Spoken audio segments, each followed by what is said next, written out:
Challenge Mallorca, 70.3 half Ironman race. Last Saturday was completed. Here's how it went. So Thursday was traveling day. I was up for 2 o'clock in the morning. The taxi was picking us up. So the whole transition traveling was actually absolutely fine. It was my first time competing abroad, taking a bike box abroad. Surprisingly, it went really, really well. Super easy to check in the bag. Yeah, things went well. It was there on the other side. One thing that I didn't actually have planned, and luckily it paid off, is I didn't book a taxi from Palma Airport to the hotel I was actually staying. But luckily, within a few minutes of being there, managed to get sorted with a minibus. And that's one thing that is so different to going away on a bit of a break, is the planning preparation, that has to go into it when you're taking things like a bike box and your bike abroad. It was about half an hour from the airport, and as soon as we got to the hotel, Alex, my coach, had already texted me, asking me how the flight had gone. So yeah, pretty much got checked in, got sorted. Alex came round and we started to build the bike back up. Now, luckily, had all the parts there. Wasn't missing any parts. It was really, really plain sailing. Great to have Alex there, just for my own peace of mind. I think at the start of the year, when I did my first Ironman 70.3 in Bolton, I was quite nervous in a way of forgetting certain things. I didn't really know too much, technically speaking, about the bike and whatnot. This time, I knew a bit more. I knew a little bit more of what needed to be done, what needed to go where, planning preparation before the race.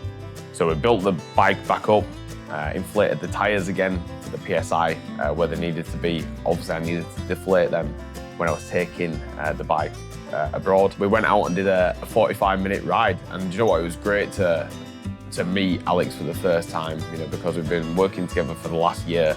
And in that time, we've now obviously done 2 half Ironman 70.3s. So we've done a marathon, and my progression has, been progressive and consistent over time. So it's really, really good to meet him. And he was actually out there on his first family holiday himself, obviously Sarah and the baby, 8 weeks old. So that was their first family holiday. So I was really grateful to obviously meet him and spend a bit of time with him before the race and after. So we went out, we did 45 minutes of the bike course, nice and steady, just make sure that everything was moving as it should. One thing that I did realise, and I don't know if something got knocked in transport, but my bike, the shifting of the bike, one of my gears kept jumping out slightly, making a little bit of noise, but I thought, hopefully it doesn't, turn into anything bigger. Luckily, it didn't. In terms of the plan before the race, I always get a little bit of paranoia here when it comes to nutrition. So there was no meat, there was no fish, and I was literally eating. Every morning for breakfast, I was having 4 slices of toast with some eggs. Compared to being over here, where I've got a little bit more control in terms of weighing stuff out, being abroad, because I wasn't in a apart hotel, I was in a hotel, I was eating out for my meals. So, for lunch, I'd always have a plain pizza with a tomato pasta, and I'd have the same on an evening. In between that as well, I'd have some other sort of things as well, just to top up my carbs. In terms of the day by day, it got to Friday, and Friday was registration. So registration, went down there and I collected my bag, my bib, my numbers, and also my transition bags. So you get given 3 transition bags. You've got in there your T1 bag, which is your blue bag. That is everything that's got your bike stuff in it. So as you get out the swim, you've got obviously your helmet, you've got your shoes in there for me, because I don't attach mine to the bike, nutrition, race bib, race number. That's what goes in T1 bag. So was making sure that everything was in there that needed to be. In my T2 bag, that was my run bag. So that had my running trainers in it. It had nutrition, it had my cap in there. Bought that before the race as well, just to try and keep the sun off me a little bit. But it was 24, 25 degrees out there, so it was pretty warm. So that was that, getting sorted. And also you had your post-race bag in there.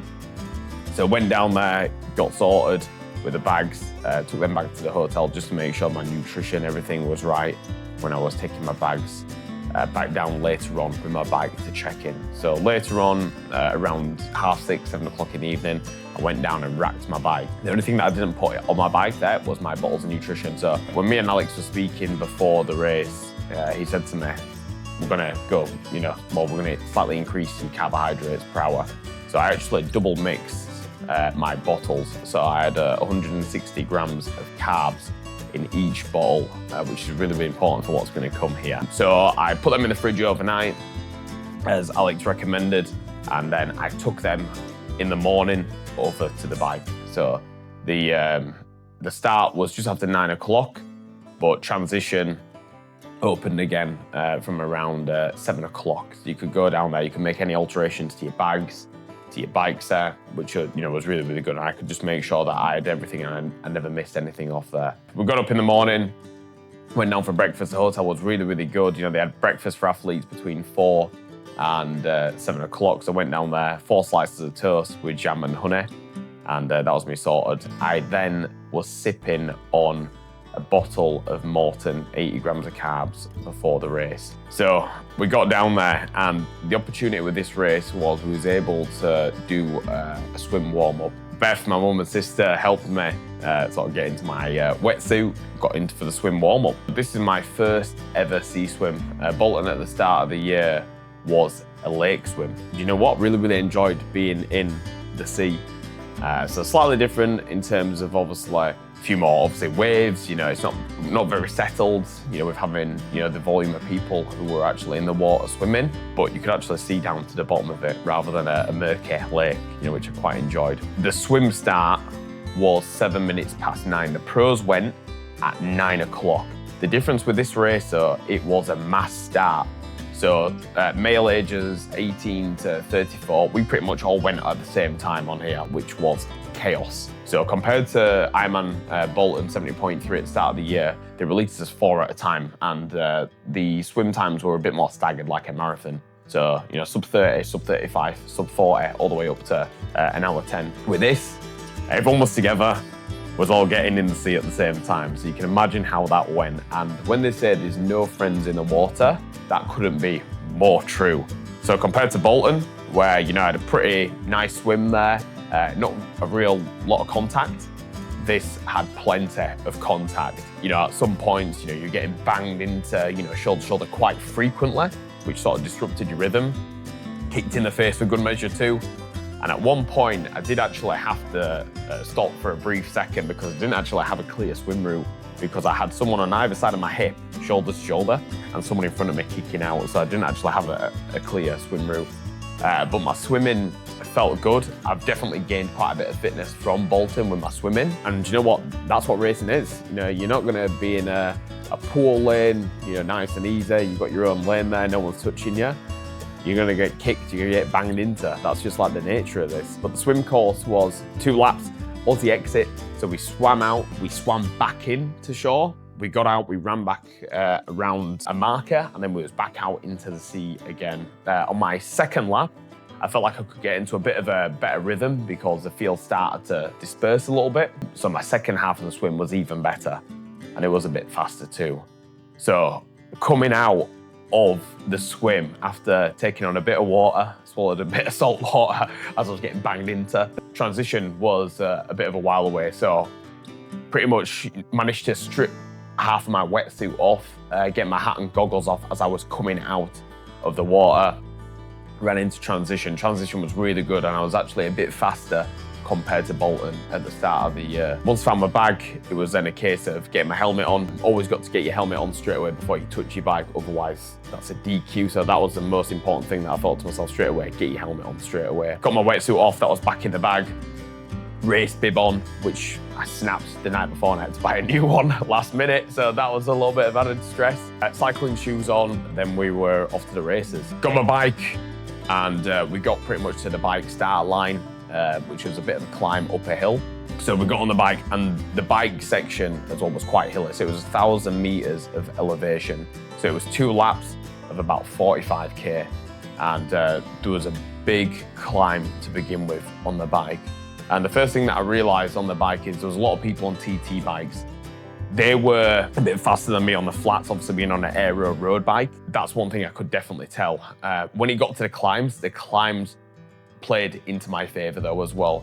I trained a lot of hills being around here, just living where I live, and I felt confident with the hills, and I knew that I was going to be able to get up them absolutely fine. Alex said to me before the race was, ride the hills really, really hard, and then on the flats, you can ride them sort of as they come. And that's exactly what I did. And I definitely felt the difference in my fitness compared to Bolton because I was so much stronger on the hills, and I was actually able to catch them up and get past some of them on the hill. So the hills actually played into my favour. But it was quite a hilly course. The bike course was great. It was really, really enjoyable. Holding that position for that long, definitely does take it out of your back a little bit. I think there's a certain amount of conditioning that I'm still going to gain over time, year on year, doing this kind of stuff. But overall, the bike course was really, really good, and I felt strong on it too. I did make a mistake though, and this is something that I will learn from. So obviously with my bottles, 160 grams of carbs in each. The aid stations were every, I think, 20 kilometers or so. And the aid stations are really, really good. They're also a litter zone. So it's the only place on the course where you're able to get rid of your bottles. Otherwise, you risk, getting a yellow card and getting DQ'd, getting a time penalty for any of that stuff as well. So the rules are quite strict, unlike anything like a marathon. You're not allowed any outside assistance whatsoever. So the aid stations, how they worked is the people giving out, and this went on for, a fair sort of distance really, to be fair. Water, isotonic drink, Coca-Cola, banana, and gels. So I'd already had one of my bottles, which had 1,000 milligrams of electrolytes on it and 160 grams of carbs. And I don't know why I did this, but I changed around one of my bottles in my bottle cages, and it got to the aid station where I was going to take on some water just to keep hydrating as I was going, because it was a super hot day, 24, 25 degrees at least. And I threw away one of my Morton bottles. Don't know why I did it. And the first thing I thought of was, why have I just done that? And obviously I couldn't stop. So every aid station beyond that point, I was just trying to take on what I could. Isotonic drink, Coca-Cola, but I was really, really mindful of the fact that I'd missed those electrolytes as well. We're sweating so much. Got into T2. I did my bike in 3 hours, which was a 60-minute PB from Bolton on a slightly harder course. And just going back to the swim comparison, my swim was 36 minutes, so that was actually 6 minutes faster than Bolton. So I knew based off of my watch that I was a little bit further ahead. So I went into T2, and the first thing I was very mindful of was getting my nutrition on. So luckily in my bag, I had 5 gels of Molten, 160, so 40 grams of carbs of each. I instantly took on 80 grams of carbs just for good measure. So we ran out of transition onto the course. Now the run course was quite tough in its own right. It wasn't flat, and it was also 4 laps, so there was a lot of turns in there, and was also getting blasted by the sun at the same time, so I'm so glad that I had the hat there. The aid stations were really good. They was offering out ice so you could sort of cool yourself down a little bit, but there was a lot of turns where you was running up hills, running back down them, sort of sharp corners. And the first thing that I was really aware of, so I started hitting about 440 to 445 Ks on the run, and my heart rate was around 170. Now I didn't know how my body was going to react with missing that vital bit of nutrition beforehand, so I tried to be a little bit more conservative and drop off the pace, and I settled into more 5-minute Ks and just above that. But yeah, the run course in the end,